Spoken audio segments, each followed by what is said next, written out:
नमस्कार दोस्तों, स्वागत है एक बार फिर से आपका आपके अपने एजुकेशन चैनल एजुट्यूबर देव पर दोस्तों। तो असिस्टेंट प्रोफेसर भर्ती 2020 फॉर्म भरने की आज दोस्तों लास्ट डेट थी।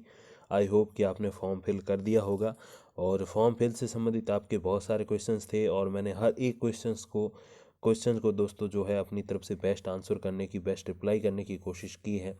और आशा और उम्मीद है कि आपको मेरे रिप्लाईज अच्छे लगे होंगे, जो मैंने हालांकि थोड़ा लेट भी हुआ मैं देने में। दोस्तों, आरपीएससी जो के द्वारा जो ये असिस्टेंट प्रोफेसर हैं यूँ के कॉलेज लेक्चरर 2020 जो भर्ती है दोस्तों, इसका आयोजन अब जो है, क्योंकि फॉर्म फिल हो चुके हैं और अगले 10 दिन आपको त्रुटि अपनी जो निकालनी है फॉर्म में से उसके लिए होंगे। फॉर्म में आपने कोई गलती भर दी है, अपना जो मेन नाम है दोस्तों, नाम और उपनाम जो आपका नाम जाति जो है, उसके अलावा आप कोई भी संशोधन करना चाहें तो आगे 10 दिन आपको एक नोटिफिकेशन जारी करेगी आरपीएससी। उसमें आपको 10 दिन संशोधन के दिए जाएंगे। कोई डिग्री संबंधी या कोई छोटी मोटी चूक आपकी रह गई है आपके मेन मूल नाम के अलावा, तो वो दिए जाएंगे दोस्तों। उसके बाद दोस्तों आपके कभी भी एग्ज़ाम डेट आ सकती है। सिलेबस की बात करें तो मोस्टली जो सब्जेक्ट हैं आपके 80% ऑफ सब्जेक्ट्स के जो सिलेबस हैं दोस्तों, मैंने पिछले वीडियो में आपको बता दिए हैं दोस्तों। आई होप कि आपने देखे होंगे। लेकिन अगर वो वीडियो आपने नहीं देखा और वो सिलेबस नहीं देखा है दोस्तों, तो उसका जो लिंक है वो मैं डिस्क्रिप्शन में या फिर आई बटन में दोस्तों दे दूंगा इस वीडियो के, जिसके ज़रिए आप जो है सारा अपना सिलेबस चेक कर सकते हैं और उसके अकॉर्डिंग तैयारी कर सकते हैं दोस्तों। दोस्तों, आज का जो वीडियो अपना रहने वाला है वो असिस्टेंट प्रोफेसर का जो थर्ड पेपर होता है दोस्तों, general studies of Rajasthan, Rajasthan के सामान्य ज्ञान आप कह दीजिए। इसमें दोस्तों आते हैं आपके 50 अंक और 100 क्वेश्चंस आते हैं दोस्तों। हर एक क्वेश्चन का जो भार है वो आधा अंक है। और दोस्तों इसके अलावा आपको पता ही है आपके विषय के दो पेपर्स होते हैं, पेपर फर्स्ट और पेपर सेकंड। फर्स्ट पेपर भी दोस्तों 75 नंबरों का और 150 क्वेश्चन होते हैं। सेकंड पेपर में भी 75 नंबर होंगे, अंक होंगे और 150 क्वेश्चन होंगे। ऐसे करके 200 नंबर का ये आपका एग्ज़ाम होता है और 24 नंबर का यानी कि 12% टोटल इसका ये आपके होता है साक्षात्कार यानी कि इंटरव्यू। तो ऐसे करके दोस्तों ये टोटल आपकी कट ऑफ निकलेगी जब भी एग्ज़ाम होंगे उसके बाद। तो दोस्तों ये पिछली भर्ती का पेपर है दोस्तों, जनरल स्टडीज़ ऑफ राजस्थान। और इस पेपर को हम पूरा सॉल्व करेंगे वन बाय वन 100 क्वेश्चंस को। तो दोस्तों वीडियो थोड़ा सा लंबा होने वाला है, क्योंकि 100 के 100 क्वेश्चन हम इसमें पूरे दोस्तों सॉल्व करने वाले हैं। तो थोड़ा सा इस वीडियो को लंबा जाना होगा और आप इस वीडियो को पूरा अंत तक देखिए, ताकि आपका जो एक तरीके से वो कहते हैं ना कि एक तरीके से आपका ये एग्जाम्पल ही हो गया एग्ज़ाम का कि कैसा पेपर आपके आ सकता है। और इस बहाने आपको जो है क्वेश्चंस भी पता चलते जाएंगे कि किस टाइप के क्वेश्चंस आते हैं, और एक तरीके से मॉडल पेपर ही हो गया आपके लिए। तो आई होप कि आप इस वीडियो को पूरा देखने वाले हो। तो दोस्तों करते हैं शुरू। तो दोस्तों 2 घंटे का ये पेपर होता है, 100 क्वेश्चंस इसमें आते हैं। 24/4/2016 को दोस्तों ये एग्ज़ाम हुआ था, तीसरा पेपर जिसको कहते हैं, हालांकि सबसे पहले होता है बट इसको पेपर थर्ड बोलते हैं दोस्तों। पहले क्वेश्चन की तरफ बढ़ते हैं। रम्मत क्या है? एक लोक नृत्य, एक लोक संगीत, एक लोक नाट्य या फिर वाद्य यंत्र। तो दोस्तों रम्मत तो आप भी जानते हैं, बहुत इजी क्वेश्चन है। एक लोक नाट्य है तो एक लोक नाटक है जिसको दोस्तों बोलते हैं रम्मत। कोई ये डांस नहीं है, ना ही कोई गाना है। दूसरा क्वेश्चन है दोस्तों, मोरचंग क्या है? तो मोरचंग क्या है दोस्तों? नृत्य शैली, गायन शैली, वाद्य यंत्र या फिर चित्र शैली। तो दोस्तों मोरचंग जो है वो है दोस्तों वाद्य यंत्र। तो एक वाद्य यंत्र है दोस्तों, जैसे बहुत सारे जो होते हैं रावण हत्था वगैरह, तो आप उस हिसाब से आप समझिए कि मोरचंग जो है एक वाद्य यंत्र है। अगले क्वेश्चन की तरफ बढ़ते हैं दोस्तों। निम्नलिखित में से कौन सा शासक जालोर के चौहान वंश से संबंधित नहीं था? तो कौन से शासक थे जो चौहान वंश से संबंधित नहीं थे? वत्सराज, कीर्तिपाल, समर सिंह, उदय सिंह। तो दोस्तों वत्सराज जो थे वो शासक जो थे वो चौहान वंश से संबंधित नहीं थे। बाकी कीर्तिपाल, उदय सिंह और समर सिंह तीनों ही चौहान वंश से संबंधित थे। अगला क्वेश्चन दोस्तों, बौद्ध धर्म से संबंधित पुरातात्विक अवशेष कहाँ से मिले हैं? कि भाई वहाँ बौद्ध धर्म भी होता था पुराने समय में। तो वो इसका दोस्तों विकल्प कौन सा आप देखिए जरा, बैराठ, नगर, नालियासर, सांभर, कालीबंगा। तो दोस्तों बौद्ध धर्म से संबंधित पुरातात्विक अवशेष जहाँ से मिले हैं वो स्थान दोस्तों है बैराठ। बैराठ आपको पता ही, जयपुर विराट नगर जिसको बोलते थे वो। अगला क्वेश्चन, 1857 में कोटा में विद्रोह का नेता कौन था? कुशाल सिंह, राम सिंह, जयदयाल, भगत सिंह।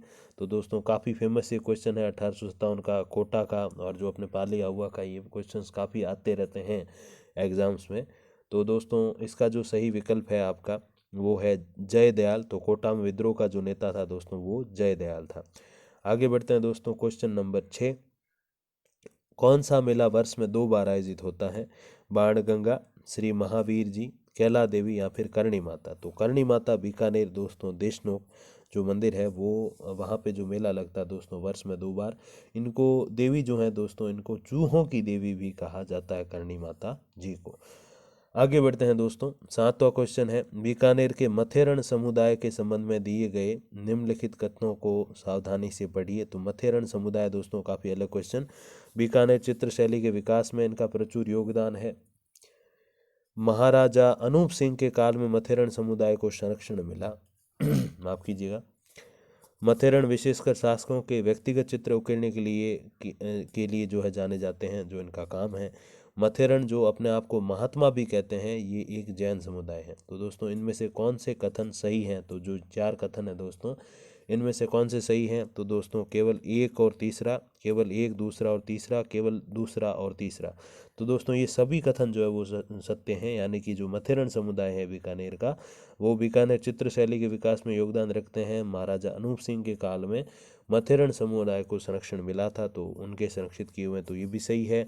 मथेरण विशेषकर शासकों के व्यक्तिगत चित्र उकेरने के लिए जाने जाते हैं, तो ये भी सही है दोस्तों। और मथेरण जो अपने आप को महात्मा भी कहते हैं और ये एक जैन समुदाय है, तो ये चारों पंक्तियां जो है वो दोस्तों सही है। आगे बढ़ते हैं, 8वां क्वेश्चन दोस्तों, तिमणिया पहना जाता है। तो तिमणिया कहाँ पहना जाता है? पुरुषों द्वारा बाजू पर, महिलाओं द्वारा गले पर, महिलाओं द्वारा ललाट पर या फिर पुरुषों द्वारा हाथ पर। तो दोस्तों तिमणिया जो है वो महिलाओं द्वारा गले पर पहना जाता है और आड़ भी पहनी जाती है। विशेषकर अपने मारवाड़ की बात करेंगे तो वहाँ पे तो आड़ भी पहनी जाती है, और तिमणिया जिसको तेड़िया भी बोलते हैं वो पहना जाता है महिलाओं द्वारा गले पर। अगले क्वेश्चन की तरफ बढ़ेंगे दोस्तों। सुमेलित करना है इसमें आपको, एक तरफ बोली है दूसरी तरफ जिला है, तो कौन सी बोली कहाँ बोली जाती है दोस्तों? काफ़ी इंटरेस्टिंग ये क्वेश्चन है, देखिए आप। जगरौती, उदयपुर, ढाटी, टोंक, नागरचाल, बाड़मेर, धावड़ी, करौली। तो दोस्तों ये दिए हुए विकल्प उल्टे पुल्टे। अब इसमें से सही कौन सा है दोस्तों? तो सही है पहला विकल्प। पहले में देखिए आप, जगरौती जो बोली है दोस्तों वो करौली में बोली जाती है। ढाटी जो बोली वो दोस्तों बाड़मेर बोली जाती। अभी ढाटी कौन लोग होते हैं? जो पाकिस्तान से जो दोस्तों, अब जो भारत पाकिस्तान अलग हुए 1947 में बंटवारा हुआ, तब ऐसे लोग जो उस क्षेत्र में रहते थे पाकिस्तान वाले क्षेत्र में, और उठ के वो इधर आ गए बंटवारे वाले टाइम, या फिर बाद में जो युद्ध वगैरह हुए उसमें भी कई बार दोस्तों आए। विस्थापित लोग जो पाक विस्थापित जो बोली बोलते हैं वो ढाटी बोली दोस्तों कही जाती है। तो ढाटी बोली कौन बोलते हैं? पाक विस्थापित बोलते हैं। फिर दोस्तों नागरचाल, तो नागरचाल जो है वो टोंक की है। और दोस्तों अगला जो विकल्प आपके सामने है वो दोस्तों देखिए कौन सा, तो वो है दोस्तों धावड़ी बोली जो है उदयपुर में बोली जाती है। तो ये 4 बोलियों के 4 अलग अलग जिले। दोस्तों 10वें क्वेश्चन की तरफ बढ़ते हैं। 10वीं शताब्दी का प्रसिद्ध अंबिका मंदिर जो है वो दोस्तों कहाँ है? 10वीं शताब्दी का अंबिका मंदिर आहड़, ओसियां, जगत या नागदा। तो दोस्तों कहाँ है 10वीं शताब्दी का प्रसिद्ध अंबिका मंदिर? तो दोस्तों ये मंदिर जो है वो है जगत में। और जगतपुरा जो है आप समझ सकते होंगे कि कहाँ है दोस्तों। तो 10वीं शताब्दी का प्रसिद्ध अंबिका मंदिर जो है वो जगत में है। आगे बढ़ते हैं दोस्तों, मेवाड़ पुकार, ये जो है क्या है दोस्तों? मेवाड़ पुकार क्या है ये देखते हैं दोस्तों। मोतीलाल तेजावत द्वारा तैयार एक मांग पत्र जो महाराणा मेवाड़ को प्रस्तुत किया गया था। मेवाड़ प्रजामंडल का साप्ताहिक अखबार था। केसरी सिंह बारड द्वारा रचित एक शौर्य गाथा थी, या फिर जय नारायण व्यास द्वारा संपादित एक मासिक पत्रिका थी। तो मेवाड़ पुकार क्या थी दोस्तों? तो मेवाड़ पुकार यानी कि जो मेवाड़ की जब जब बात आती है तो आप मोतीलाल तेजावत जी को भूल नहीं सकते। तो सबसे पहले तो आप उन्हीं को याद कर लो और वहीं से इसका आंसर निकल जाएगा। मोतीलाल तेजावत द्वारा तैयार एक मांग पत्र जो महाराणा मेवाड़ को प्रस्तुत किया गया था। तो ये थी दोस्तों मेवाड़ पुकार। आगे बढ़ते हैं, इसमें से दोस्तों एक गलत युग्म को पहचानना है। तो ये 4 ऑप्शन है, चारों में से एक गलत है, वो कौन सा है? साहित्यिक रचना, और सामने है दोस्तों आपके साहित्यकार। बादली, चंद्र प्रकाश देवल, राधा सत्य प्रकाश जोशी, मेघमाल साहित्यिक रचना जिसके सुमेर सिंह शेखावत, और बाथा में भूगोल हरीश भादानी। तो इसमें से एक गलत है दोस्तों। तो वो गलत जो है वो बादली, चंद्र प्रकाश देवल, ये विकल्प जो है वो गलत सुमेलित किया हुआ है दोस्तों। आगे बढ़ते हैं, राजस्थान में किस भौतिक क्षेत्र में मुकुंदरा की पहाड़ियाँ स्थित हैं दोस्तों? ऐसा क्वेश्चन जो 3rd ग्रेड से लगा के 1st ग्रेड और अब कॉलेज लेक्चरशिप हर जगह ये आता है। तो दोस्तों राजस्थान के किस भौतिक क्षेत्र में मुकुंदरा की पहाड़ियाँ स्थित है? तो वो भौतिक क्षेत्र जो है दोस्तों वो है हाड़ौती का पठार। तो हाड़ौती के पठार में जो है मुकुंदरा की पहाड़ियाँ स्थित हैं, हाड़ौती के पठार में। दोस्तों आगे बढ़ते हैं। अनास, एराव और सोम जिस नदी की सहायक नदियां हैं वो कौन सी है? अनास, एराव और सोम नदी। दोस्तों अनास एराव तो आप काफ़ी कम सुनते होंगे, लेकिन सोम नदी का नाम आपने बहुत ज़्यादा सुना होगा। तो ये जो दोस्तों सहायक नदियां वो किसकी हैं? माही, बनास, साबरमती, काली सिंध। तो अनास, एराव और सोम जिस नदी की सहायक नदियां वो है दोस्तों माही। सोम नदी से आप याद रखिए माही, सोम और माही। तो एक टीवी शो के एक्टर और एक्ट्रेस याद कर लो आप, सोम और माही। तो उस बेस पे इसका आंसर है अनास, एराव और सोम नदी जिसकी सहायक नदियां हैं वो है दोस्तों माही नदी। आगे बढ़ते हैं। डेगाना जिस खनन के लिए जाना जाता है दोस्तों तो वो कौन सा है? लो अयस्क, टंगस्टन, कोयला और तांबा। तो डेगाना जिसके लिए जाना जाता है वो है दोस्तों टंगस्टन के लिए जाना जाता है। अजमेर फेल्सपार के लिए जाना जाता है। और दोस्तों खड़िया के लिए कौन? बीकानेर जाना जाता है। और डेगाना के पड़ोस में दोस्तों एक ऐसी जगह है मकराना जो जाना जाता है संगमरमर के पत्थर के लिए। और डेगाना से थोड़ा आप आगे बढ़ेंगे तो वहाँ पे है दोस्तों आता अपना सांभर, जहाँ देश की नहीं दुनिया की सबसे बड़ी खारे पानी की झीलें हैं दोस्तों। तो ये काफ़ी सारे एक ही लाइन पे, नागौर से अपना काफ़ी नाता। आगे बढ़ते हैं दोस्तों। निम्न में से कौन से जिलों का युग्म राजस्थान में कत्था का मुख्य उत्पादक है? कत्था तो आपने दोस्तों सुना ही होगा, माफ़ कीजिएगा। तो कत्था दोस्तों आपने सुना होगा, रजनीगंधा वगैरह में जो है कत्थे का प्रयोग काफ़ी आपने सुना होगा। तो कत्था का जो दोस्तों मुख्य उत्पादक स्थान है वो कौन से हैं? उदयपुर और चित्तौड़गढ़, भरतपुर और अलवर, बांसवाड़ा और बारां, सीकर और हनुमानगढ़। तो दोस्तों कत्था कहाँ ज़्यादा उत्पादित होता है? तो कत्था जो दोस्तों अपने राजस्थान में सबसे ज़्यादा उत्पादन वाली जगह है वो है उदयपुर और चित्तौड़गढ़। ये अकेसिया और कटेचू जो जगह हैं वो उदयपुर और चित्तौड़गढ़ में यानी कि मेवाड़ में आती हैं। आगे बढ़ते हैं दोस्तों। 17वां क्वेश्चन, राष्ट्रीय मरु उद्यान को किस नाम से भी कहा जाता है या जाना जाता है? वनस्पति पार्क, वन्य जीव उद्यान, घास क्षेत्र पार्क या फिर जीवाश्म उद्यान। तो दोस्तों 17वां प्रश्न, राष्ट्रीय मरु उद्यान को किस नाम से जानते हैं? तो दोस्तों जीवाश्म उद्यान के नाम से भी जानते हैं। अगला प्रश्न दोस्तों, निम्न में से कौन सी परंपरागत जल संरक्षण की विधि नहीं है? नाडी, तालाब, खड़ीन, टोबा। तो दोस्तों नहीं है, तो अब इसमें तो ये सारी हैं एक तरीके से, फिर तो नहीं है तो फिर क्या लगाएं? क्योंकि दोस्तों ये इसके एक से ज़्यादा जो आंसर थे तो इसलिए क्वेश्चन हो गया था दोस्तों उस भर्ती में डिलीट। तो दोस्तों नाडी, तालाब, खड़ीन ये सारे जो है परंपरागत जल संरक्षण की विधियां हैं। जो नहीं है वो टोबा तो नहीं है, लेकिन क्यों टोबा भी एक तरीके से माना जाए तो वो टाँके वगैरह बनाते हैं, तो वो भी एक तरीके से परंपरागत जल संरक्षण की विधि है। तो एक से ज़्यादा सही उत्तर होने के कारण इस प्रश्न को जो है डिलीट कर दिया गया था, इसके बोनस अंक दिए गए थे। आगे बढ़ते हैं दोस्तों। प्राकृतिक संसाधनों की प्रकृति और उपलब्धता के आधार पर वर्तमान में राजस्थान के औद्योगिक विकास के निम्न में से किस निवेश आधारित उद्योगों का समूह सर्वाधिक महत्वपूर्ण भूमिका अदा कर सकता है? तो प्राकृतिक संसाधनों की प्रकृति और उपलब्धता के आधार पर बात करें तो कौन सा समूह सबसे ज़्यादा इंपॉर्टेंट है इसमें? पशुधन आधारित, खनिज आधारित, कृषिगत पदार्थ आधारित, तिलहन आधारित। तो दोस्तों कौन सा? तो खनिज आधारित जो है जिसमें सबसे ज़्यादा पोटेंशियल है, क्योंकि उसमें पैसे भी ज़्यादा हैं दोस्तों, हालांकि खर्चा भी ज़्यादा है, बट उसमें वापस इनकम वगैरह और देश के ऊपर अपने विशेषकर राज्य की जो इनकम बढ़ती है। जैसे मैं बताऊं अपने पश्चिमी सीमावर्ती जैसे जैसलमेर में गैस निकलती है, कोयला निकलता है, बाड़मेर में पेट्रोलियम पदार्थ निकलते हैं, तो वहाँ आप देखो रिफाइनरी वगैरह बनने जा रही है। तो उस बेस पे भी देखें तो खनिज आधारित जो क्षेत्र है अपने प्राकृतिक संसाधनों की प्रकृति और उपलब्धता के आधार पर, तो वहाँ इसमें दोस्तों विकास का जो अपने एक तरीके से देखें पोटेंशियल क्षमता जो है वो ज़्यादा है, तो खनिज आधारित है। माफ़ कीजिएगा। आगे बढ़ते हैं दोस्तों। निम्न में से कौन सी नस्ल राजस्थान में ऊंट से संबंधित है? तो ऐसी ऊंट की नस्ल जो राजस्थान से संबंधित है वो कौन सी है? पुंगल, बारबरी, गुरहा या मेवाती। तो वैसे पुंगल जैसे ऊंट को एक दूसरे नाम में पुंगल भी कहते हैं, लेकिन यहाँ नस्ल की बात हो रही है दोस्तों, तो गुरहा जो है वो नस्ल राजस्थान में ऊंट से संबंधित है। बाकी सारे अलग अलग जो है जंतुओं से संबंधित हैं दोस्तों। 21वें प्रश्न की तरफ से हम जो है तरफ बढ़ते हैं। राजस्थान में किस जनगणना वर्ष में सर्वाधिक जनसंख्या दशकीय वृद्धि दर अंकित की गई थी? दोस्तों कौन सी वो जनसंख्या गणना थी, जनगणना थी, जिसमें जो है सबसे अधिक दशकीय वृद्धि दर अंकित की गई थी दोस्तों 1981, 91, 1, 2011। तो दोस्तों वैसे कई को भी ऐसा भी समय आया था जब ये नसबंदियाँ वगैरह चली थी काफ़ी, तो घटी भी थी, लेकिन यहाँ दोस्तों बढ़ने की बात है सबसे ज़्यादा दशकीय वृद्धि दर। तो दोस्तों 1981 वो साल था जब सबसे अधिक जनगणना जो है जनसंख्या हमारी बढ़ी थी। जनगणना 1981 में ये सामने आया, यानी 1971 से 81 के बीच में। आगे बढ़ते हैं दोस्तों। राजस्थान के निम्नलिखित किन जिलों में लाल लोम यानी कि रेड लोम मृदा पाई जाती है? तो लाल लोम मृदा कहाँ पाई जाती है दोस्तों, ये देखिए जरा।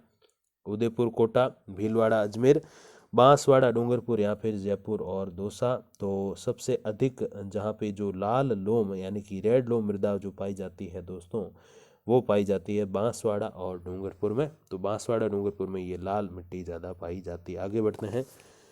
23वां क्वेश्चन दोस्तों, निम्नलिखित में से कौन सा राजस्थान वानिकी एवं जैव विविधता परियोजना का उद्देश्य नहीं है? तो इसमें से कौन सा वानिकी और जैव विविधता परियोजना का उद्देश्य नहीं है दोस्तों? वृक्षारोपण, जैव विविधता संरक्षण, बाढ़ नियंत्रण, जल संरक्षण। दोस्तों ये वानिकी और जैव विविधता में बड़ा सीधा सा आंसर हमें निकलता दिख रहा है, वो है बाढ़ नियंत्रण। क्योंकि वृक्षारोपण, जैव विविधता संरक्षण और जल संरक्षण ये सारे जो हैं वो जैव विविधता और राजस्थान की जो वानिकी वन जो है उनसे संबंधित है, लेकिन बाढ़ नियंत्रण का कोई मतलब नहीं है, न तो जैव विविधता से और न ही राजस्थान की वानिकी से। आगे बढ़ें दोस्तों। राजस्थान में शीतकालीन वर्षा का कारण क्या है? स्थानीय हवाएं, दक्षिणी पूर्वी मानसून, उत्तर पूर्वी मानसून, पश्चिमी विक्षोभ। तो दोस्तों आपने पिछली 2 सेकंड ग्रेड एग्जाम दिए हैं, तो उन दोनों में ही ये क्वेश्चन आपने दिया होगा भूगोल में दोस्तों, कि राजस्थान में शीतकालीन वर्षा का जो कारण है वो पश्चिमी विक्षोभ है। रीट में भी एक बार ये क्वेश्चन आ चुका है, तो काफ़ी इंपॉर्टेंट क्वेश्चन दोस्तों, ये ईजी भी। अगले क्वेश्चन की तरफ बढ़ते हैं दोस्तों। सिरोही जिले में तीव्र ढाल युक्त एवं कटी फटी पहाड़ियों का स्थानीय नाम क्या है? भाकर, भोराट, ऊपरमाल, गिरवा। तो दोस्तों ये तीव्र ढाल युक्त कटी फटी पहाड़ियाँ जो वो भाकर कहलाती है सिरोही में। हालांकि आप जैसे जैसे दाएं बाएं चले जाएंगे तो वहाँ अलग अलग नाम है, कहीं भोराट है, कहीं गिरवा है, ऊपरमाल है, उदयपुर में भी अलग नाम है। तो दोस्तों ऐसे करके, लेकिन सिरोही में जो नाम है वो दोस्तों भाकर है। आगे बढ़ते हैं दोस्तों। कौन सी नदी जो है वो अंतः प्रवाहित नदी नहीं है? साबी, कांतले, काकानी, खारी। तो अंतः प्रवाहित नदी नहीं है दोस्तों, तो वो है दोस्तों खारी। जो अंतर प्रवाह नहीं है उसका प्रवाह बाह्य और है, तो वो है दोस्तों खारी नदी। आगे बढ़ते हैं। सन 2011-12 में राजस्थान के निम्न जिलों में से किस जिले में सर्वाधिक वन क्षेत्र थे? तो 2011-12 में जो वन क्षेत्र की गणना दोस्तों हुई थी, तो उसमें किस क्षेत्र में सर्वाधिक वन क्षेत्र था दोस्तों, ये क्वेश्चन है। तो कौन सा है? करौली, सिरोही, उदयपुर, प्रतापगढ़। तो उदयपुर में दोस्तों वन क्षेत्र काफ़ी था। हालांकि इसमें दोस्तों जो सिरोही भी है, लेकिन उदयपुर से पीछे है। उदयपुर सबसे नंबर 1 2011-12 के अनुसार दोस्तों। आगे बढ़ते हैं। राजस्थान में कौन सी भेड़ की नस्ल नहीं है? मालवी, नाली, मालपुरी, सोनारी। तो कौन सी भेड़ की नस्ल नहीं है दोस्तों राजस्थान में? 4 ऑप्शन आपके सामने हैं। तो मालवी दोस्तों जो है वो भेड़ की नस्ल नहीं है, बाकी नाली, मालपुरी, सोनारी जो है सारी भेड़ की नस्लें हैं। आगे बढ़ते हैं। वर्ष 2011 में राजस्थान में नगरीय जनसंख्या का प्रतिशत कितना था? 23.39, 22.88, 31.12, 24.90। तो 2011 में नगरीय जनसंख्या यानी कि शहर में रहने वाले लोगों की जो जनसंख्या थी वो कितने फीसदी थी दोस्तों? तो 24.90% जो थी वो नगरीय जनसंख्या थी 2011 में। तो पीछे बचे आप लगा लीजिए। 75.10% जो लोग थे वो ग्रामीण क्षेत्र में रहते थे। अब भी 70% से लगभग 68% आते हैं, अगर मैं गलत नहीं हूँ। एग्जैक्ट तो आंकड़े नहीं पता, मुझे याद नहीं है, लेकिन 68-69% जो है अभी भी लोग ग्रामीण क्षेत्र में निवास करते हैं वर्तमान समय में भी। आगे बढ़ते हैं। 30वां प्रश्न दोस्तों। राजस्थान में वालरा कृषि का एक प्रकार कौन सा है? तो वालरा कृषि का दोस्तों प्रकार स्थानांतरित कृषि, शुष्क कृषि, आर्द्र एवं शुष्क कृषि या फिर पर्वतीय कृषि। तो वालरा जो है, वालरा कह दीजिए आप, झूमिंग कह दीजिए या स्थानांतरित कृषि कह दीजिए, ये सारी एक है। तो वालरा, स्थानांतरित या झूमिंग ये सारी एक है। तो यानी कि क्वेश्चन का आंसर जो होगा वो स्थानांतरित कृषि होगा। तो राजस्थान में वालरा जो है वो एक स्थानांतरित कृषि है। आगे बढ़ते हैं दोस्तों। 31वां क्वेश्चन। मगरा क्षेत्र विकास कार्यक्रम राजस्थान में कब शुरू किया गया? 2001-2 में, 2004-5 में, 5-6 में या फिर 10-11 में। तो दोस्तों जो मगरा क्षेत्र विकास कार्यक्रम शुरू किया गया वो शुरू किया गया दोस्तों 2005-06 में राजस्थान में। बीसलपुर बांध किस नदी पर स्थित है दोस्तों? काफ़ी इंपॉर्टेंट ये क्वेश्चन है। बीसलपुर बांध जो है वो किस नदी पे है? काली सिंध, बनास, जाखम, लूनी। तो बीसलपुर बांध जो दोस्तों है वो बनास नदी पर स्थित है। आगे बढ़ते हैं। अनुसूचित जाति की कितनी महिलाएं 14वीं राजस्थान विधानसभा की सदस्य हैं? तो अनुसूचित जाति यानी कि SC की कितनी महिलाएं 14वीं राजस्थान विधानसभा की सदस्य हैं दोस्तों? तो 12, 11, 10, 9। तो टोटल कितनी हैं दोस्तों? जरा देखिए सही से विकल्प। तो 12 जो महिलाएं जो थी वो 14वीं राजस्थान विधानसभा की सदस्य थी। आगे बढ़ते हैं। 34वां क्वेश्चन दोस्तों, राजस्थान का कौन सा विधानसभा क्षेत्र एक से अधिक जिले में फैला हुआ है? 2013 विधानसभा चुनाव के अनुसार ये पूछा है इन्होंने। तो नाथद्वारा, छबड़ा, जहाजपुर, सिवाना। तो दोस्तों नाथद्वारा जो है वो एक से अधिक जिले में फैला हुआ है, विधानसभा क्षेत्र है बट 2 जिलों में। आगे बढ़ते हैं। संविधान के कौन से अनुच्छेद अधीनस्थ न्यायालयों से संबंधित हैं? तो संविधान के कौन से अनुच्छेद हैं जो अधीनस्थ न्यायालयों से संबंधित हैं दोस्तों? देखिए जरा। अनुच्छेद 214 से 231, अनुच्छेद 227 से 232, 233 से 37, 234 से 40। तो दोस्तों अनुच्छेद 233 से 37 जो है दोस्तों वो है आपके जो है अधीनस्थ न्यायालयों से संबंधित। अधीनस्थ न्यायालय आप समझ रहे होंगे, सर्वोच्च न्यायालय, उच्च न्यायालय, उनके अंडर जो आने वाले जो होते हैं वो सारे अधीनस्थ न्यायालय कहलाते हैं दोस्तों। आगे बढ़ते हैं। 36वां क्वेश्चन, राजस्थान के लोक सेवा आयोग के प्रथम अध्यक्ष कौन थे दोस्तों? तो प्रथम अध्यक्ष तो आपको पता ही होना चाहिए कि RPSC का ही जो है ये क्वेश्चन है। RPSC के पहले अध्यक्ष कौन थे? तो RPSC के पहले अध्यक्ष जो थे वो दोस्तों SK घोष थे। आगे बढ़ते हैं दोस्तों। निम्नलिखित कथनों पर जो है विचार करना आपको। राजस्थान में लोकायुक्त संस्था की स्थापना 1973 में की गई। न्यायमूर्ति ID दुआ राजस्थान राज्य के पहले लोक आयुक्त थे। इसमें दोस्तों केवल एक सही है, केवल दो सही है, केवल एक और दो दोनों सही हैं या फिर दोनों गलत हैं? तो दोस्तों ये दोनों सही हैं। लोकायुक्त संस्था की स्थापना 1973 में की गई। न्यायमूर्ति ID दुआ राजस्थान राज्य के पहले लोक आयुक्त थे दोस्तों। अब लोकायुक्त से जुड़ा हुआ एक और क्वेश्चन है दोस्तों। राजस्थान में लोकायुक्त का कार्यकाल कितना होता है? 5 वर्ष या 65 वर्ष की आयु, जो भी पहले हो। 5 वर्ष या 66 वर्ष, 5 वर्ष या 60 वर्ष, या फिर 5 वर्ष या 62। तो दोस्तों राजस्थान में जो लोकायुक्त का कार्यकाल होता है दोस्तों उसके बारे में काफ़ी सारे परिवर्तन हुए। इस क्वेश्चन को दोस्तों कर दिया था RPSC ने डिलीट क्यों किया था उसका भी रीज़न मैं आपको बताता हूँ। तो दोस्तों जिस समय ये एग्ज़ाम हुआ था उस समय 5 वर्ष या 70 वर्ष जो भी पहले हो ऐसा कुछ नियम था। बाद में उसको बदला गया 2018 में दोस्तों, अगर मैं गलत नहीं हूँ तो वहाँ पे दोस्तों 8 वर्ष या 70 वर्ष ऐसा जो है कार्यकाल किया गया। फिर 2019 में अशोक जी की सरकार, जो अशोक गहलोत जी है जो भी मुख्यमंत्री हैं, उन्होंने जो है इसमें चेंजेस किए। तो चेंजेस करते हुए इसको जो है वापस जो है 5 वर्ष या फिर 70 वर्ष ऐसे कर दिया गया। तो यानी कि एक साल के लिए 8 वर्ष या 70 वर्ष ऐसे भी कार्यकाल रहा था। वर्तमान में 5 वर्ष या 70 वर्ष इसकी जो है आयु रखी गई, जो भी पहले हो। तो इसमें दोस्तों 70 वर्ष का ऑप्शन नहीं था, 5 वर्ष का ऑप्शन सही था बट 70 वर्ष वाला नहीं था। तो इसीलिए जो है लोकायुक्त का कार्यकाल में से जो है ये ऑप्शन हटा दिया गया और जो है इस प्रश्न का दोस्तों बोनस अंक दिया गया था। आगे बढ़ते हैं दोस्तों। 39वां प्रश्न, भारतीय संविधान का कौन सा अनुच्छेद उपबंध करता है कि प्रत्येक राज्य के लिए एक राज्यपाल होगा? यानी कि राज्यपाल से जुड़ा हुआ अनुच्छेद दोस्तों कौन सा है, ये प्रश्न आपसे पूछा गया है। तो अनुच्छेद 154, अनुच्छेद 155, अनुच्छेद 153, अनुच्छेद 164। तो दोस्तों अनुच्छेद 153 जो है वो उपबंध करता है कि राज्य के लिए एक राज्यपाल होगा। 163 अनुच्छेद किसके लिए है वो आप मुझे ज़रूर रिप्लाई कीजिएगा। कहाँ रिप्लाई करोगे आप? कमेंट बॉक्स में मुझे बताइएगा कि 163 अनुच्छेद किसके लिए प्रयुक्त होता है। राजनीति के स्टूडेंट ज़रा आगे बढ़िए और आंसर कीजिएगा। 40वां क्वेश्चन दोस्तों, राजस्थान महिला आयोग का कार्य निम्न में से नहीं है। कौन सा कार्य जो है महिला आयोग का नहीं है? महिला उत्पीड़न से संबंधित शिकायतें सुनना, महिलाओं के संवैधानिक प्रावधानों के क्रियान्वयन पर निगरानी रखना, महिला सशक्तिकरण हेतु कोशिश करना, महिला उत्पीड़न के दोषियों को दंडित करना। तो महिला आयोग का कौन सा कार्य नहीं है? महिलाएं सोचिए जरा। तो महिला उत्पीड़न के दोषियों को दंडित करना ये इनका कार्य नहीं है। इनके 3 ही कार्य हैं। इसमें से मेन जो हम देखें तो महिला उत्पीड़न से संबंधित शिकायतें सुनना, संवैधानिक प्रावधानों का सही से क्रियान्वयन हो रहा नहीं हो रहा वो देखना, और महिला सशक्तिकरण हेतु कोशिशें करना। तो महिला आयोग का ये कार्य, बाकी काम तो सब पुलिस का है।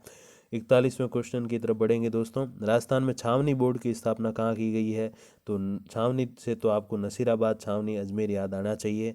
तो नसीराबाद में ही है, अजमेर में नसीराबाद में छावनी बोर्ड।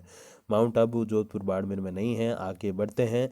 राजस्थान में राज्य निर्वाचन आयोग का गठन कब हुआ दोस्तों? एक तो होता है राष्ट्रीय अपना जो निर्वाचन आयोग है दोस्तों, जो एमपी और एमएलए के जो है वोट करवाता है, सारा चुनाव कराता है सांसद के, और अपने विधानसभा के, लोकसभा के, राज्यसभा के कराता है दोस्तों, तो वो है केंद्रीय।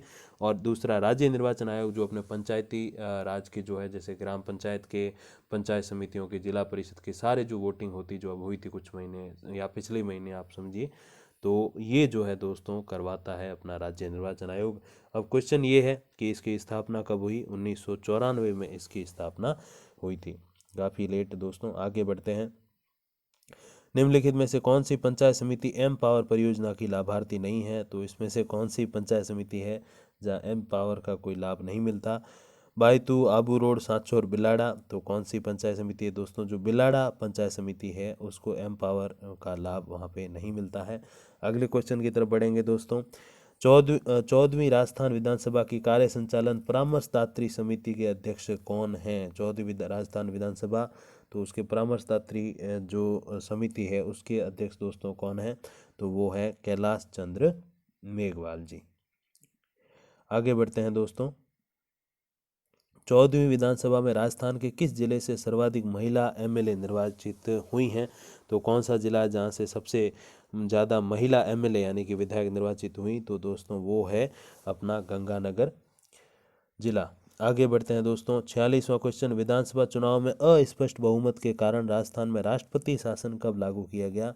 तो अस्पष्ट बहुमत तो आप समझिए कि 50% प्लस 1, यानी कि जो आपको जितने, जैसे अगर 200 सीटें राजस्थान में अपने एमएलए की है तो 100 सीट प्लस 1 यानी कि 100 सीट आती हैं, 101 सीट, तभी जाके किसी का बहुमत माना जाता है, किसी की सरकार बनती है। तो अस्पष्ट बहुमत के कारण यानी कि किसी को 101 सीट किसी भी पार्टी को नहीं मिली, तब राष्ट्रपति शासन लागू होता है, क्योंकि कोई भी अपना मुख्यमंत्री बना नहीं सकता है।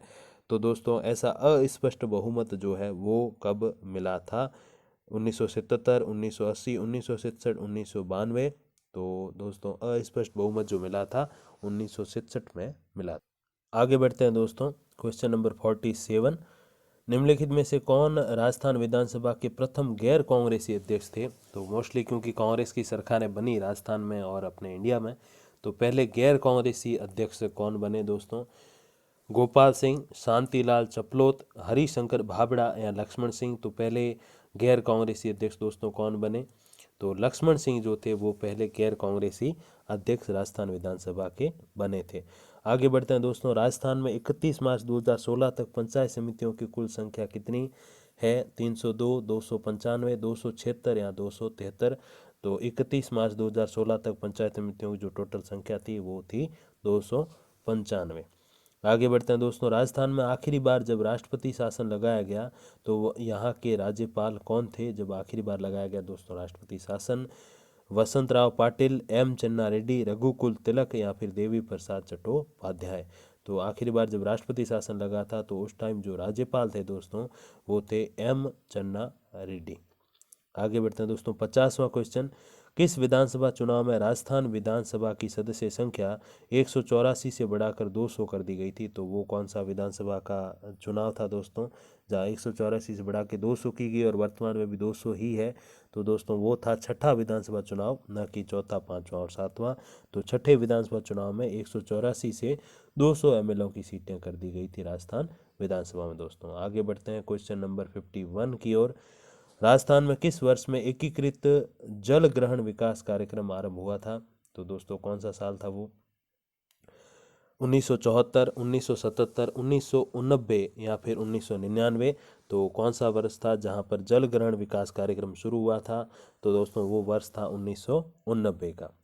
आगे बढ़ते हैं। जनवरी 2016 में किस जिले के जिला कलेक्टर ने चरण पादुका योजना चलाई? चरण पादुका मतलब आप चप्पल जूते, इसको चरण पादुका ही बोलते हैं। तो दोस्तों चरण पादुका योजना किस जिले ने चलाई है? जालोर, झालावाड़, चूरू या बारां। तो चरण पादुका योजना जो चलाई दोस्तों, वो चलाई किसने? जालोर जिले के कलेक्टर ने 2016 में। आगे बढ़ते हैं दोस्तों। राजस्थान में कर राजस्व आय का सबसे बड़ा स्रोत कौन सा है? कर राजस्व आय का उत्पाद शुल्क, वैट, कस्टम शुल्क या फिर इनमें से कोई नहीं। तो कर राजस्व आय का सबसे बड़ा स्रोत जो है दोस्तों, वो है वैट, VAT, वैट। आगे बढ़ते हैं दोस्तों। 54वां क्वेश्चन, APMC अधिनियम राजस्थान में किस उद्देश्य से लागू किया गया? APMC दोस्तों किस उद्देश्य से लागू किया गया?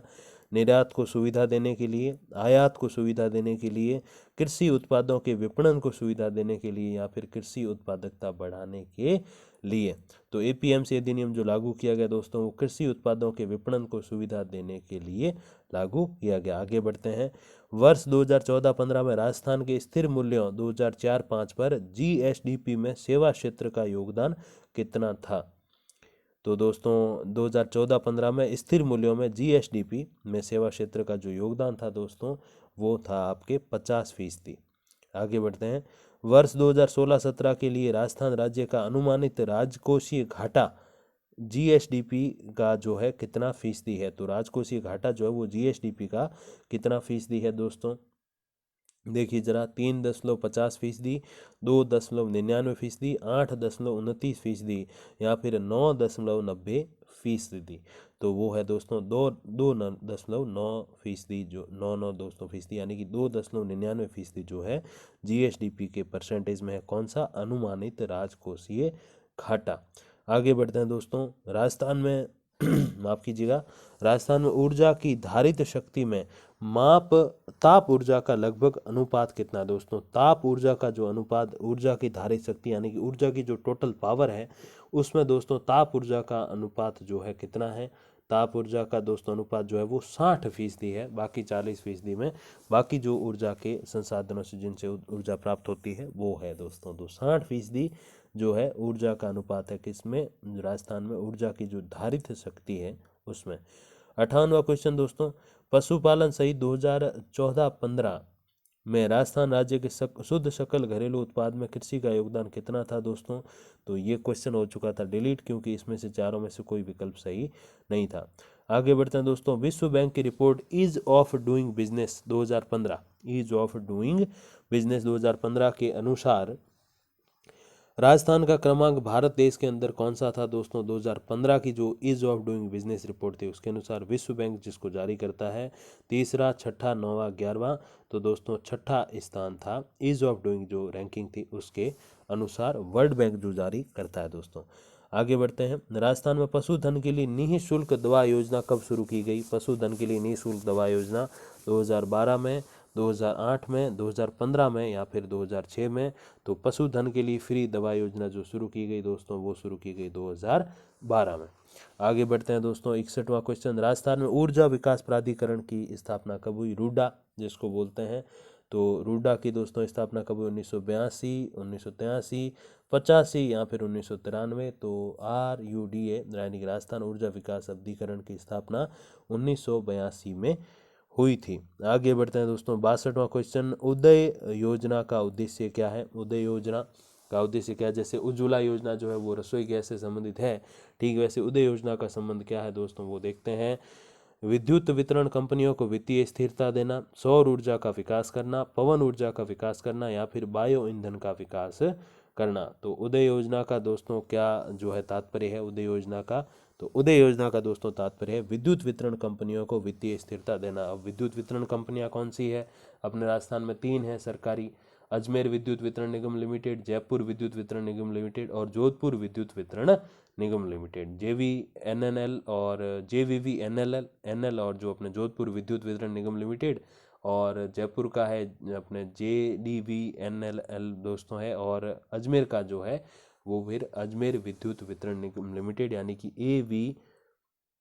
AVVNL अजमेर विद्युत वितरण निगम लिमिटेड। तो 3 तो है सरकारी और बाकी जो है वो प्राइवेट हैं। तो इन्हीं का जो संबंध है उदय योजना से, UDAY से। आगे बढ़ते हैं दोस्तों 63वें क्वेश्चन की तरफ। तो राजस्थान सरकार की भामाशाह जो रोजगार सृजन योजना यानी कि BRSY जो है वो केंद्र सरकार की किस योजना के साथ जोड़ी गई है? तो भामाशाह योजना को किस योजना के साथ जोड़ा गया है? MUDRA के साथ, MNREGA यानी कि मनरेगा के साथ, PMGSY के साथ या फिर JRY के साथ। तो दोस्तों कौन सी योजना जिसके साथ राजस्थान की भामाशाह रोजगार सृजन योजना BRSY केंद्र सरकार की किस योजना के साथ जोड़ी गई है? तो दोस्तों वो है मुद्रा योजना के साथ, MUDRA मुद्रा योजना के साथ में। आगे बढ़ते हैं दोस्तों, राजस्थान विनियोग प्रोत्साहन योजना 2014 किन पर लागू होती है?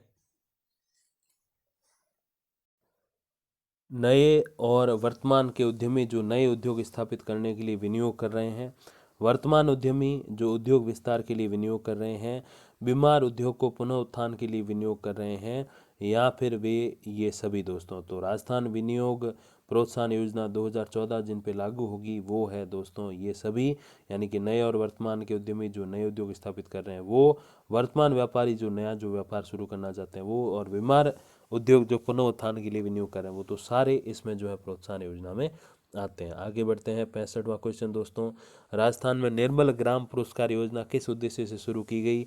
अधिकतम संख्या में शौचालय बनाए जाने के लिए, सुरक्षित पेयजल आपूर्ति हेतु अधिकतम कनेक्शन देने के लिए, स्वच्छता हेतु जागरूकता हेतु श्रेष्ठतर कार्य किए जाने के लिए, या फिर किसी पंचायत समिति में सैनिटेशन के वांछित स्तर को प्राप्त करने के लिए। तो कोरोना है तो सैनिटाइजेशन ज़्यादा ही नाम आ रहा है मुझे। तो 65वां जो दोस्तों क्वेश्चन है इसका सही विकल्प आपके रहेगा किसी पंचायत समिति में सैनिटेशन के वांछित स्तर को प्राप्त करने के लिए, यानी कि साफ सफाई का जो एक स्तर है जो लेवल है उसको प्राप्त करने के लिए जो है निर्मल ग्राम पुरस्कार योजना जो है शुरू की गई थी। आगे बढ़ते हैं दोस्तों, क्वेश्चन नंबर 66, राजस्थान में वर्ष 2014-15 में प्रचलित कीमतों पर प्रति व्यक्ति आय कितनी थी? तो प्रति व्यक्ति आय दोस्तों आपको पता है जो है प्रति व्यक्ति आय काफ़ी महत्वपूर्ण होती है किसी भी देश के या राज्य के विकास को जानने के लिए, कि राज्य के पास, देश के पास भाई कितना पैसा है और कितने व्यक्ति उसमें रहते हैं। तो दोस्तों जो है कितनी है, 92,150, 88,533, 72,156 या फिर 60,166। तो दोस्तों कौन सा विकल्प सही है? 72,156 प्रति व्यक्ति आय 2014-15 में थी। दोस्तों ये तो करंट जीके का क्वेश्चन है। तो अगले एग्जाम में जो अपना जो एग्ज़ाम अभी आने वाला है 2020-21, तो दोस्तों इसमें आपके रहेगा 2020-21 में प्रचलित कीमतों पर प्रति व्यक्ति आय कितनी है? तो जाहिर सी बात है ज़्यादा ही होगी, तो जो आप लेटेस्ट में ही याद करिएगा। आगे बढ़ते हैं दोस्तों, राजस्थान की पहली प्रत्यक्ष लाभ हस्तांतरण योजना कौन सी है? DBT जिसको बोलते हैं, कृषि अनुदान योजना, भामाशाह योजना, विनियोग अनुदान योजना या फिर परिवहन अनुदान योजना। तो दोस्तों भामाशाह योजना है वो पहली प्रत्यक्ष लाभ हस्तांतरण योजना है। तो डायरेक्ट नहीं, हालांकि देश की तो मतलब जैसे अभी हम बात करें तो PMKSY तो प्रधानमंत्री किसान सम्मान योजना थे भी डायरेक्ट लाभ की है, लेकिन भामाशाह योजना के तहत जो दोस्तों जो फैमिली वगैरह चलती है, अलग अलग मनरेगा चलती है, उसमें दोस्तों लोगों के डायरेक्ट खाते में पैसे आते थे या अभी भी आते हैं भामाशाह योजना। तो हालांकि योजनाओं के नाम वगैरह बदलते रहते हैं, लेकिन डायरेक्ट खाते में जो आपकी मजदूरी के पैसे आते हैं तो उसी को प्रत्यक्ष लाभ हस्तांतरण DBT बोलते हैं दोस्तों। तो ये DBT जो है वो है भामाशाह योजना। अगले क्वेश्चन की तरफ बढ़ते हैं दोस्तों, 68वां क्वेश्चन, राजस्थान में थोड़ा सा जूम आउट हो गया दोस्तों, पे जूम इन करते हैं वापस। राजस्थान में 19वीं पशुधन गणना कब की गई दोस्तों? 19वीं पशुधन गणना कब की गई? पशुधन जनगणना या यूं के पशुधन गणना, जनगणना तो खैर इंसानों की 2011 में हुई थी। तो दोस्तों कब की गई? 2010, 11, 12, 13, 10, 11, 12, 13 लगातार चारों ऑप्शन। तो 19वीं पशुधन गणना कब की गई दोस्तों? तो 19वीं पशुधन गणना जो की गई वो 2012 में की गई। जनगणना लास्ट कब हुई थी? 2011 में हुई थी। हालांकि अब 2021 में होनी थी इसलिए कह रहा हूँ क्योंकि अब कोरोना कांड थोड़ी बहुत ये सारी प्रक्रियाएं रुक जाएंगी। जनगणना काफ़ी पैसे खर्च होते हैं गवर्नमेंट के। आगे बढ़ते हैं, राजस्थान के किस जिले में जिप्सम का उत्पादन सर्वाधिक होता है? अजमेर, बाड़मेर, जैसलमेर, उदयपुर। दोस्तों ये प्रश्न जो है RPSC ने उसमें से काट दिया था, इस प्रश्न को जो है बिल्कुल कट ऑफ कर दिया था। क्यों कर दिया था दोस्तों, क्यों हटा दिया था इस प्रश्न को? क्योंकि दोस्तों क्या पूछा है, राजस्थान के किस जिले में जिप्सम का उत्पादन सबसे अधिक होता है। हालांकि दोस्तों इसमें अगर बाड़मेर में भी होता है, वैसे जैसलमेर में भी होता है, लेकिन ये प्रश्न तभी सही होता जब ये पूछते ना कि निम्नलिखित जिलों में से किस जिले में जिप्सम का उत्पादन जो है वो सर्वाधिक होता है। तो वो तो बाड़मेर हो सकता था, फिर जैसलमेर भी हो सकता था, लेकिन क्या पूछा है, राजस्थान के कौन से जिले में जिप्सम का सबसे अधिक उत्पादन होता है। तो इसमें से वो जिला है ही नहीं, क्योंकि वो जिला जो है वो दोस्तों बीकानेर है। फिर बाड़मेर वगैरह सब लास्ट में आते हैं, उसमें चौथे पाँचवें नंबर पे है। तो तीसरे चौथे नंबर पे जैसलमेर है। सबसे अधिक जो होता है जिप्सम का उत्पादन, जिसको खड्डी या खड़िया भी बोलते हैं दोस्तों, तो वो सबसे ज़्यादा होता है बीकानेर में, जो कि इसमें था ही नहीं ऑप्शन में, इसलिए प्रश्न को हटाना पड़ गया। आगे बढ़ते हैं। राष्ट्रीय सरसों अनुसंधान केंद्र NMRC की जो सेवर में जो है स्थापना हुई थी, अब सेवर भरतपुर, वहाँ दोस्तों स्थापना हुई थी। कब हुई थी? 1993, 3, 2004 या फिर 2007। तो 1993 में स्थापना हुई थी दोस्तों। काजरी की स्थापना कहाँ हुई थी? शुष्क अनुसंधान जो अपने संस्थान है दोस्तों, उसकी स्थापना कहाँ हुई थी और कब हुई थी? तो कब हुई थी आप छोड़ दीजिए, कहाँ हुई थी ये बता दीजिए मुझे कमेंट बॉक्स में, जल्दी से लिख दीजिए उस जगह का नाम, काफ़ी इंपॉर्टेंट क्वेश्चन रहता है वो भी। आगे बढ़ते हैं दोस्तों। जिला नवाचार कोष यानी कि DIF की स्थापना किसके द्वारा की गई थी? DIF 11वें वित्त आयोग के द्वारा, 10वें वित्त आयोग के द्वारा, 12वें वित्त आयोग के द्वारा या फिर 13वें वित्त आयोग के द्वारा। तो DIF, माफ कीजिएगा, DIF जिला नवाचार कोष की स्थापना किस वित्त आयोग के द्वारा दोस्तों की गई थी? तो वो था 13वां वित्त आयोग। आगे बढ़ते हैं दोस्तों। Question number 72। महात्मा गांधी पुस्तकालय योजना की घोषणा राजस्थान की किस बजट में की गई थी? महात्मा गांधी पुस्तकालय योजना 2011-12, 12-13, 13-14 या फिर 14-15।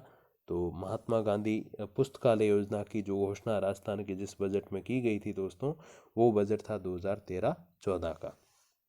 आगे बढ़ते हैं दोस्तों। 14वीं राजस्थान विधानसभा में प्रतिपक्ष के नेता कौन है? रामेश्वर लाल डूडी, अशोक गहलोत, सचिन पायलट या फिर भंवर लाल शर्मा। तो दोस्तों 14वीं राजस्थान विधानसभा यानी कि पिछली विधानसभा, जिसमें दोस्तों मुख्यमंत्री थी वसुंधरा राजे जी, और वैसे यूँ अशोक गहलोत जी भी थे MLA, लेकिन राजस्थान विधानसभा में प्रतिपक्ष के नेता जो बनाए गए थे वो रामेश्वर लाल डूडी बनाए गए थे। तो दोस्तों एक प्रश्न आपके लिए भी है, तो इसका जो सही विकल्प है वो रामेश्वर लाल डूडी है। तो अभी जो वर्तमान में 15वीं राजस्थान विधानसभा है उसमें नेता प्रतिपक्ष कौन है? तो वो उसका आंसर मैं आपको दे देता हूँ, गुलाब चंद कटारिया। लेकिन दोस्तों आपके लिए प्रश्न ये है जिसका आपको उत्तर टिप्पणी में यानी कि कमेंट बॉक्स में देना है।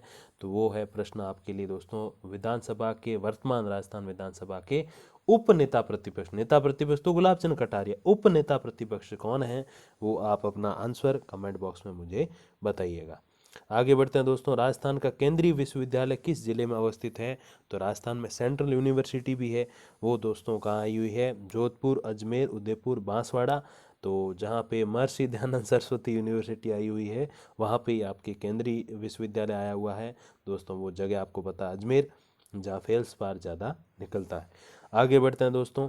जिला तथा राजस्थान के वन विभाग द्वारा जारी शुभंकर के त्रुटिपूर्ण युग्म को पहचानिए। तो शुभंकर दोस्तों क्या होता है कि जैसे आपने कई बार देखा होगा, जैसे वर्ल्ड कप वगैरह होते हैं तो उसमें कभी कभी जो है कभी टाइगर होता है, कभी कोई एक अलग तरह का कोई पशु होता है, तो दोस्तों उसको शुभंकर बोलते हैं।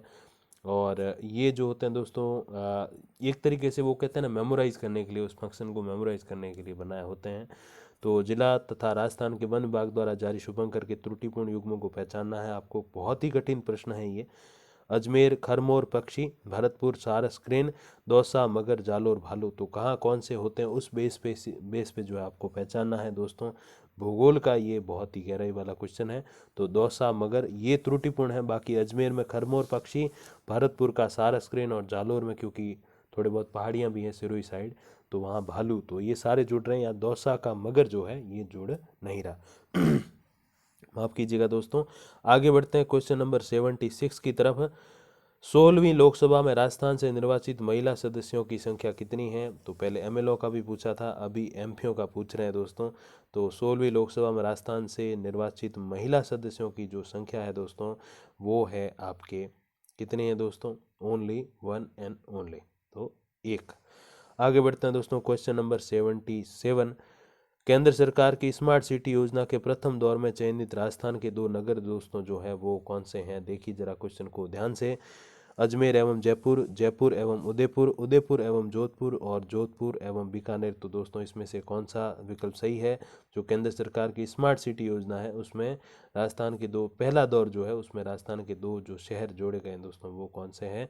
तो वो है दोस्तों आपके जयपुर एवं उदयपुर, दो ऐसे शहर जो सबसे पहले स्मार्ट सिटी वाली योजना के पहले दौर में यानी कि फर्स्ट राउंड में सिलेक्टेड है केंद्र सरकार की ओर से।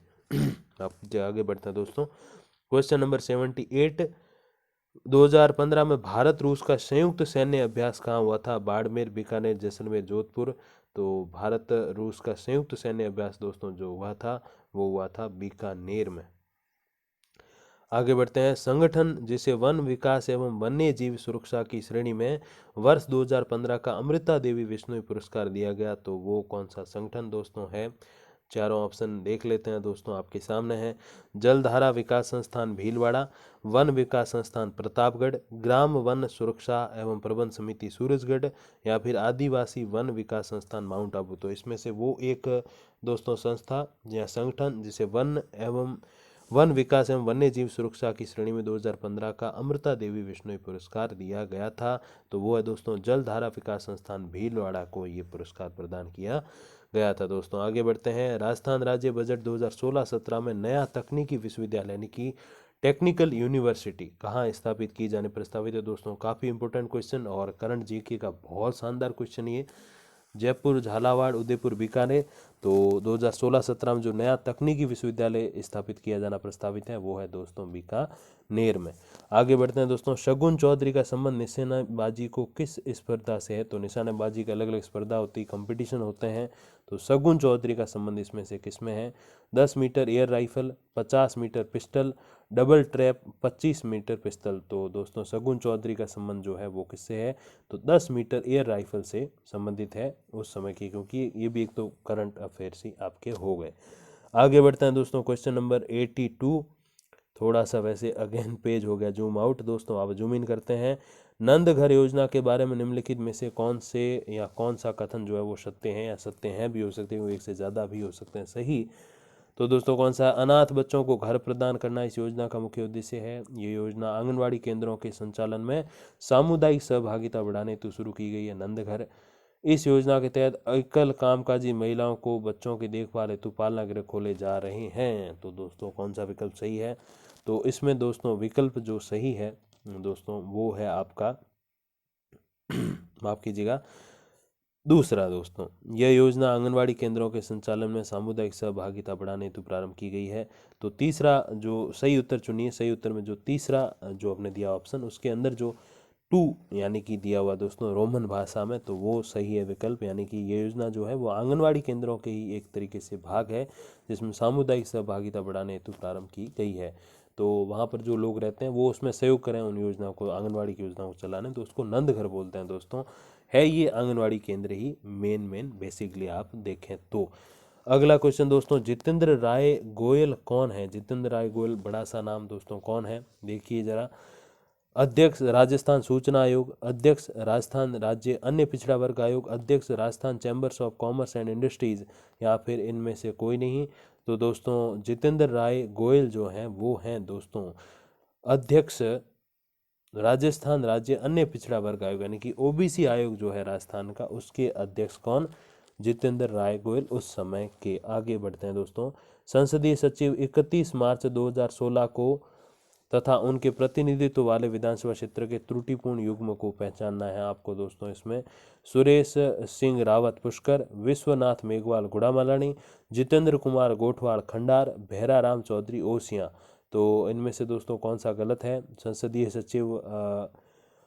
सचिव तथा उनके प्रतिनिधित्व वाले विधानसभा क्षेत्र के लिए जो त्रुटिपूर्ण युग्म है दोस्तों वो है इसमें आपके विश्वनाथ मेघवाल गुड़ामालानी। तो ये गलत है, तो गुड़ामालानी से विश्वनाथ मेघवाल नहीं है दोस्तों संसदीय सचिव।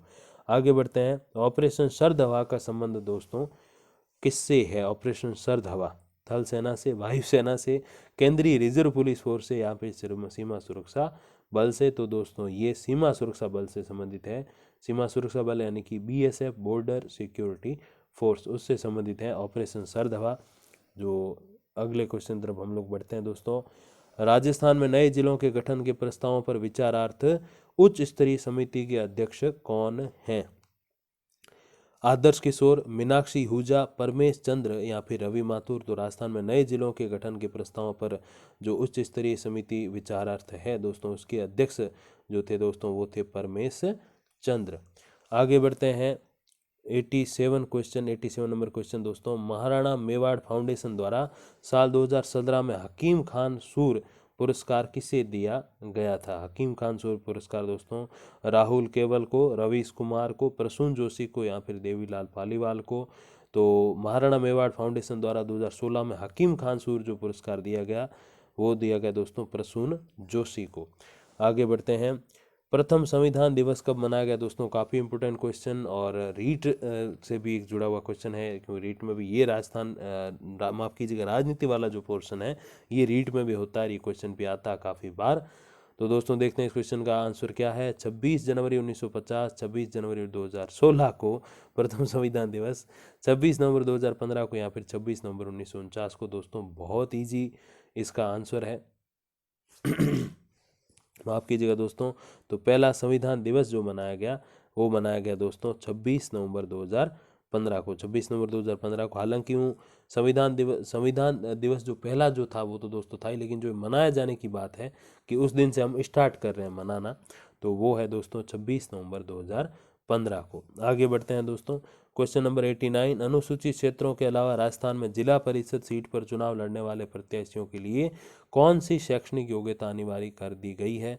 हालांकि बाद में हटा दिया था, लेकिन उस समय था दोस्तों वसुंधरा राजे जी के टाइम में ये रखा गया था। इसमें ग्राम पंचायतों पर भी जो है आई थिंक अगर मैं गलत नहीं हूँ तो 8वीं या 10वीं पास ऐसी एक शर्त रखी गई थी दोस्तों। कक्षा 5वीं उत्तीर्ण, 8वीं उत्तीर्ण, 10वीं उत्तीर्ण या फिर 12वीं उत्तीर्ण। तो दोस्तों कौन सा विकल्प सही है? तो 10वीं उत्तीर्ण शर्त रखा गया था राजस्थान के जो जिला परिषद सीट पर चुनाव लड़ने वाले प्रत्याशियों के लिए 10वीं पास होना जरूरी कर दिया गया था।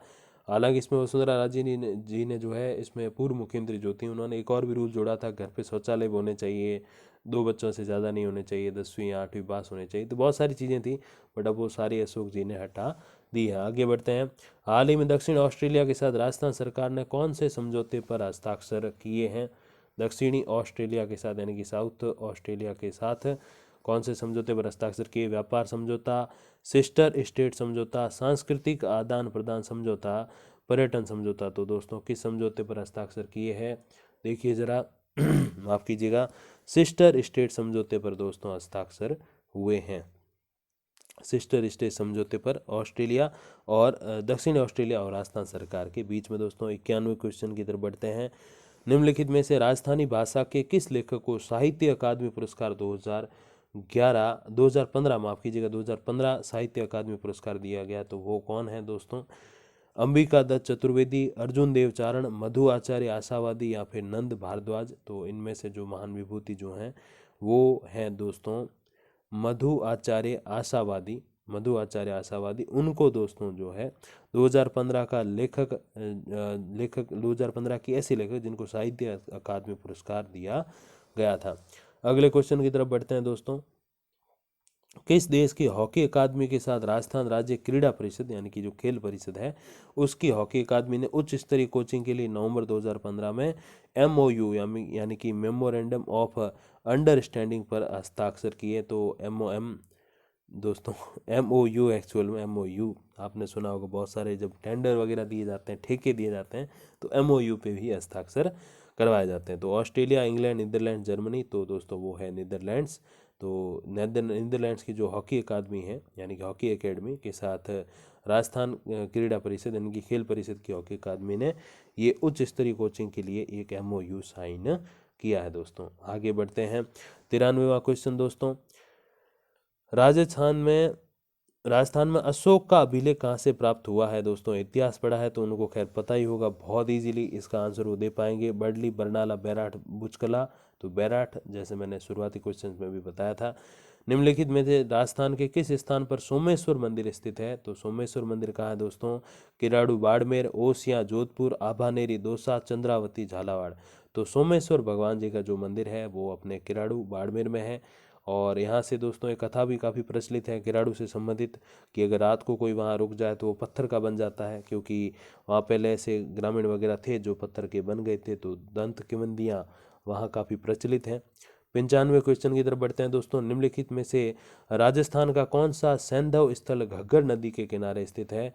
तो घग्गर नदी के किनारे कौन सा सैंधव स्थल है दोस्तों? गिलुंड, आहड़, कालीबंगा या फिर पीलीबंगा? तो दोस्तों कालीबंगा जो है, कालीबंगा का मतलब काली चूड़ियाँ, वो है घग्गर नदी के किनारे। आपको पता ही है कालीबंगा, मैंने काफ़ी बार पढ़ा भी रखा है। अगले क्वेश्चन की तरफ बढ़ते हैं दोस्तों। किस चित्र शैली में मतीराम रचित 19वीं शताब्दी की हिंदी साहित्यिक रचना रसराज का चित्रण हेतु विषय के रूप में प्रयोग किया गया है? तो हिंदी साहित्य की रचना रसराज का चित्रण हेतु जो प्रयोग किया गया है दोस्तों, वो कौन सी शैली है? वो शैली है दोस्तों मारवाड़ शैली, मारवाड़ शैली।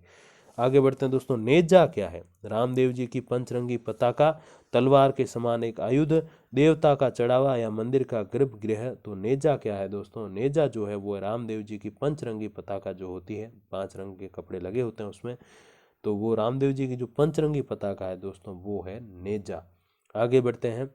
सीताराम साधु का निम्नलिखित में से किस आंदोलन से संबंध था? सीताराम साधु का शेखावती के कृषक आंदोलन, हाड़ौती का कृषक आंदोलन, बिजोलिया कृषक आंदोलन या फिर मेवात कृषक आंदोलन? तो दोस्तों बिजोलिया कृषक आंदोलन जो है उसका संबंध सीताराम साधु जी से था। आगे बढ़ते हैं। 99वां क्वेश्चन, सेकंड लास्ट दोस्तों। मेवाड़ भील कॉर्प किस वर्ष स्थापित की गई? मेवाड़ भील कॉर्प दोस्तों काफ़ी इंपॉर्टेंट फौज का भाग। तो 1818, 1852, 1832, 1837। तो मेवाड़ भील कॉर्प जो है वो 1837 में स्थापना की गई। आगे बढ़ते हैं दोस्तों। अंतिम क्वेश्चन, राणा सांगा और बाबर के बीच ऐतिहासिक युद्ध कहाँ लड़ा गया? हल्दी घाटी, खानवा, राती घाटी या फिर पानीपत? तो दोस्तों खानवा में जो है राणा सांगा और बाबर के बीच में ऐतिहासिक युद्ध लड़ा गया था। दोस्तों इसी के साथ हम आ चुके हैं इस वीडियो के एंड में, और ये 100 क्वेश्चन इस टाइप के आए थे दोस्तों। जनरल स्टडीज ऑफ राजस्थान का जो थर्ड पेपर होता है कॉलेज लेक्चरर या फिर यूँ का असिस्टेंट प्रोफेसर भर्ती के लिए दोस्तों, और जल्द ही कुछ ही महीनों में एग्ज़ाम हो जाएगा इसी का भी। तो दोस्तों उसका भी ऐसा ही कुछ पेपर बनने की संभावना है। इस पेपर से दोस्तों आप ये समझ सकते हैं कि किस टाइप के क्वेश्चंस आते हैं। इस पेपर का और इसकी आंसर की का दोस्तों दोनों PDF मैं डिस्क्रिप्शन में अवेलेबल करा दूंगा। और बाकी दोस्तों सर्दी बहुत ज़्यादा है, अपना रखिए ख्याल। और कोई भी दोस्तों असिस्टेंट प्रोफेसर 2020 से जुड़ी हुई लेटेस्ट अपडेट आएगी तो अपडेट आपको यहाँ चैनल पे वीडियो के माध्यम से मैं अवेलेबल करा दूंगा। तब तक के लिए दोस्तों धन्यवाद, नमस्कार।